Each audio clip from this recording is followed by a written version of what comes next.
I'm not saying paintings will go away, but if you notice it, everyone right now is on their phones. Why will it be treated as an asset? Di ko naman siya nakikita. Since it's riding on the blockchain network, buy, sell, who owned it, at what price did that person buy it, at what price the next person bought it from, when did it come out, is written down.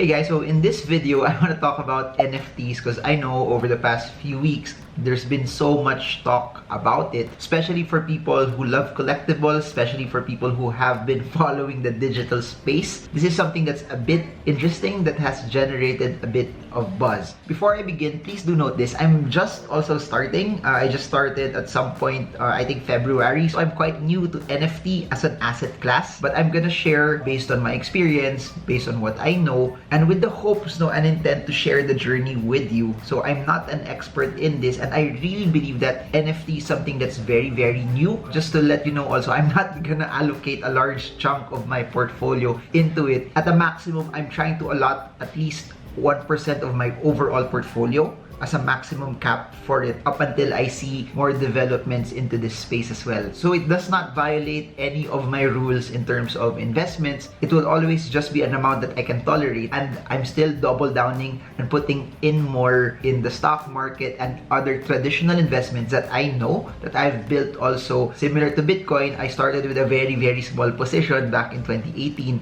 Then I just started to scale it up over the past few years, especially right now in 2021. For this video, let's just double down on what NFTs are. So by definition, NFT is non-fungible token. That particular token is unique. So meaning when you say Bitcoin, so if you have 10 Bitcoins, Bitcoin 1, 2, 3, 4, 5, 6, 7, 8, 9, 10, they're all the same. They're all interchangeable. Think about a 10 peso coin like this and this.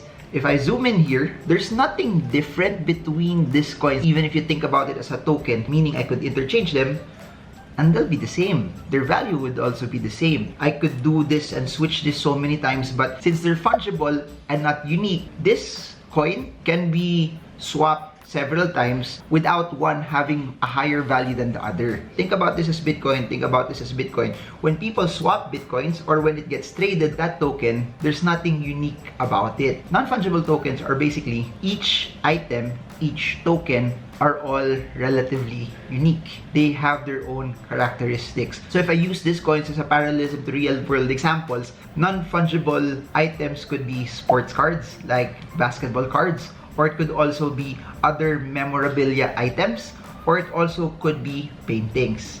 So try to put that in a perspective of the digital realm. NFTs right now could be digital basketball cards, or it could be digital paintings, or digital graphics. When you acquire NFT as an asset, you're not owning anything physical, you're not owning anything tangible, you're not owning anything that could be touched. The main difference is when you buy Bitcoin, you don't really see it. It's something that's digital. Unlike this coin, you can touch it, you can put it anywhere, you can store it, you can stack it. Everything that you own, if you would purchase and buy NFTs, are basically all digital. You can view it via your desktop, you can view it via your laptop, or you can see it via the website. So what makes it an asset class and why are people so into it?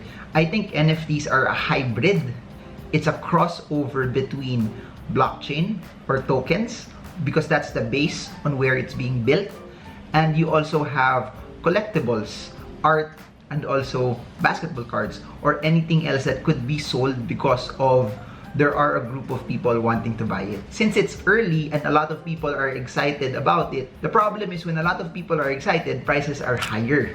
The thing about that is, later on, should there be lesser excitement about it, there might be some correction also of prices. I believe in what Gary Vee said. He said it right, that 90+% of NFTs may not survive. They might not be the ones that will become mainstream. That's why I'm saying it also as early as now. You have to be very, very selective. You have to study it very well, and you have to have a great conviction on why you're getting into this. It's not something that papasukan nyo lang dahil nadinig nyo at sinabi nyo ibang tao at saka dahil uso. And I'm gonna tell you some reasons why I'm also entering into this space. I'm gonna give you some reasons also why I think this is something that might be something worth looking into. I've heard this analogy a few years back that for the boomers and the Gen Xers, paintings were a way for them to store value, which is true. If you would buy a painting, especially if that person is popular or had good works or it's very, very rare, whatever you own is something that has immense value. Napansin nyo ba? Punta kayo sa bahay, punta kayo sa condos, even in the Philippines, spaces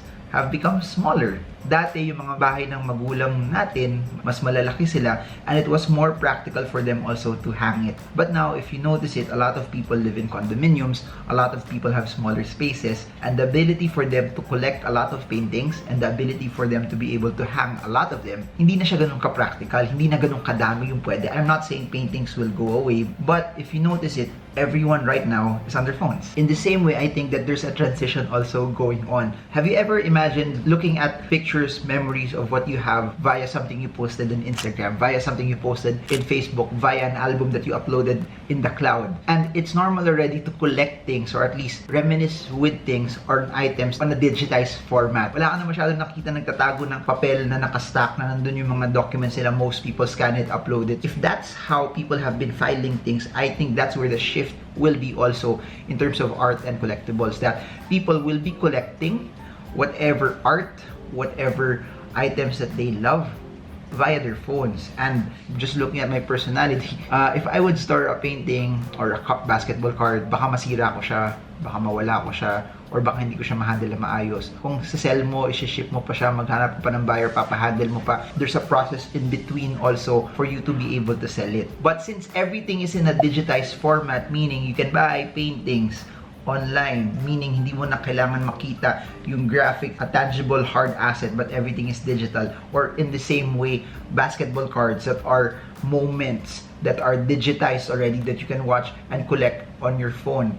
Why will it be treated as an asset? Di ko naman siya nakikita. As what I've mentioned earlier, similar to real-life paintings, similar to real-life basketball cards, there's attention, people like it, and people are willing to buy it at a higher price. There will be people who would also buy it because gusto nila umakyat yung presyo, but I think the large appeal for this will be for people who really like to collect digital art, who are a fan of certain items. It's not just kasi paintings you could see icons, even kitties. Like for me, what I know more is basketball. Sa dami ng pwedeng pagpilian na NFTs, I focused my attention first on NBA Topshot, primarily because it's highly connected to the NBA, which is something that I know very, very well, which is something that I have placed a lot of attention on already. I was trading basketball cards. I was also collecting basketball cards. So I know how other people who collect basketball cards feel. What makes it, I think, interesting is the scarcity.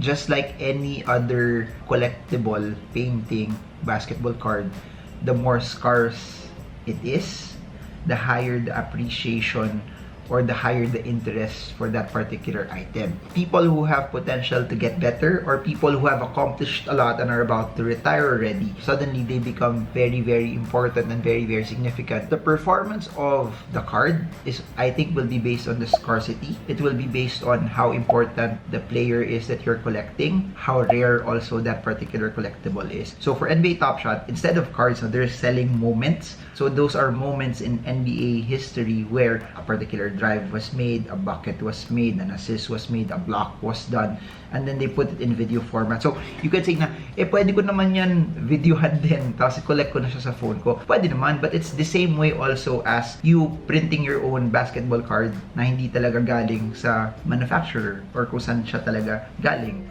So you can make all the copies you want. However, since it's not the real deal, people are not gonna go for it. People are not gonna buy it. They would want something that's minted by the platform that created it, and that's what creates the scarcity for it. The problem with art is there's a lot of fakes, there's a lot of counterfeits, and hindi mo alam kung saan siya galing. Unlike NFTs, and this is where the blockchain network comes in, since it's riding on the blockchain network, every single transaction is accounted for. Every single purchase, buy, sell, who owned it, at what price did that person buy it, at what price the next person bought it from, when did it come out, is written down. Since there's a central marketplace on where you could transact and buy it, dito nakalista lahat ng presyo ng this particular moment, you already have an idea, you have a snapshot of what price you could actually buy it, at what price people are selling it, and at what price people think it's supposed to be worth. Unlike yung traditional na paintings, traditional na cards, you can only purchase something based on sino yung kilala mo, anong network na puntahan mo, anong auction yung meron, or sino yung nag-o-offer sa'yo. Right now, everyone who wants to list can sell it in the network, and you can see the prices, and it's so transparent. I think that's what's nice about it, and this gives talented artists na wala silang connection, wala silang kilala, no one can promote them, a chance and a shot to have people see their works also, and have a shot to actually earn, because this is one of the greatest disruptors, because I think it will cut the middleman. Kung artist ka, meron kang gustong ibenta, meron kang gustong work na people could purchase, you don't need the middleman already for you to be able to be known, for this to be sold. It is a bit exciting because it gives power also to the artists for them to also earn more, and it gives also power to the investors because of the transparency that's there. Should you invest in it? The answer to that is this: you invest into something that you know, that you understand. Just by this base explanation that I said, that you buying NFTs is just like you collecting digital art or basketball cards that have scarcity, riding the blockchain network that gives it transparency. Pero kahit anong explain, kahit anong research nyo sa YouTube, kahit anong basa nyo, kahit anong tanong nyo sa mga nag-i-invest na or nagko-collect na, pero hindi nyo pa rin maintindihan, then don't go for it. Never ever ever enter anything that you do not understand, no matter how cool it looks, no matter how popular it is. If you're a fan of that particular artist or painter, or if you're a fan of the NBA, I think you have to be a fan also. It has to be something that you're interested with. Like, it's the same way as people who are collecting Rolexes. It's the same way for people who are collecting wines. It has to be something that if you buy it, you would not mind holding it for a very, very, very, very long time. And you make money off of it if there are people who are willing to buy it from you at a price that's attractive for you. So, totoo, you can flip it, you can make money, quick trades off of it, you can treat it like flipping. People who know a lot about it, especially basketball, will be successful in it because if prices go down, they're holding on to a collectible that they really, really like. So, it's not like Bitcoin that kung bumagsak yung Bitcoin, you only see the value, but this one, above and beyond the value, you still own a collectible. But yun nga lang, I think it's a leap for some people that, why would I want to collect something na digital? Why would I want to collect something na hindi ko naman talaga nahawakan, hindi siya tangible? If you think that you don't like something that's not tangible, then I highly suggest that this is not something that you should enter into. But if you are a person that grew up with the digital landscape and it's easier for you to grasp that everything right now will be online, everything will be digital, then it might be something that you could also enter into. Will prices go up forever? I don't know. Will it drop? I think there will be some corrections at any given point in time, that when a lot of people lose excitement, babagsak yun. So that's why it's very, very important na gusto mo siya, and it's very, very important that you know what you're buying. Of course, the cheapest way to get it is to buy packs. You can also buy NBA Topshot NFTs via the marketplace, meaning you can buy already individual cards off of it. So my style there is I'm just gonna go for the popular ones. I'm gonna go for the ones that I know 5, 10, 15, 20 years down the line, hindi na sila makakalimutan. The older they become, the more expensive they will be. So ganun din yun sa paintings, ganun din yun sa artists. You try to figure out also sino yung mga artists that medyo sikat na kasi they're safer. Kasi bakit? There will be artists also that syempre sisikat to eh. So pag sumikat to, madaming artists also that would want to put their work out there. So if you find someone na mura and then very promising and you make a bet on them and then they become popular, jackpot ka. But the risk there is if they don't become popular, you lose everything, or it really won't move up. In the same way, it might be safer to go for the branded ones. Yung medyo sikat na, yung medyo may following na, you will buy them higher. But even if you buy them higher, it would be easier also for you to liquidate and sell because may mga taong interested na, may mga taong nagfa-follow na doon. I hope it gave you a bit of understanding on it. I just made this because I've been interested in NFTs more now. So I'm just sharing the journey also with you so that those that find this interesting can also study it and add it as an asset class or as a collectible. It's still very, very early. And as what I said earlier, you have to be very, very selective on what NFTs you come into. In my opinion, it has to be the bigger ones. It has to be the more popular ones. It has to be the ones that have staying power.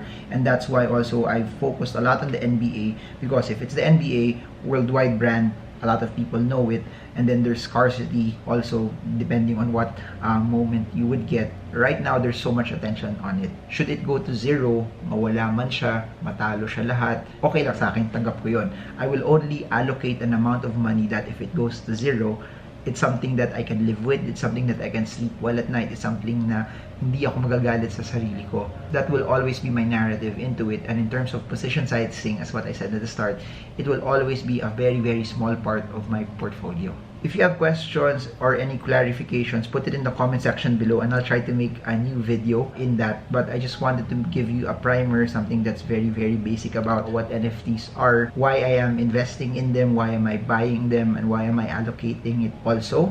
We can come back 10 years from now if this was something that was a good decision on my end, or if it was something that, wow, sayang, dapat di pala ako nag-invest sa NFTs as well. For those who want to know more about me, in the description below are all my videos, and also topics, courses that I have for the stock market. We also have books that are available in Shopee for those who want to learn more about investing in the stock market, trading via technical analysis, trading via fundamental analysis. And we also have a course, a fundamental analysis course this April.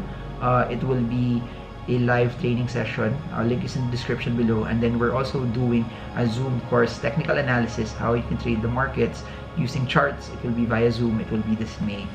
So there, if you guys enjoyed this, I appreciate it if you can like, share, and subscribe, and smash the bell so you get updated every time I come up with new content about investing. So that's it for now. Marvin Germo. I hope this video helps you trade well, trade strong, trade smart. See you all again soon, guys, and God bless you all.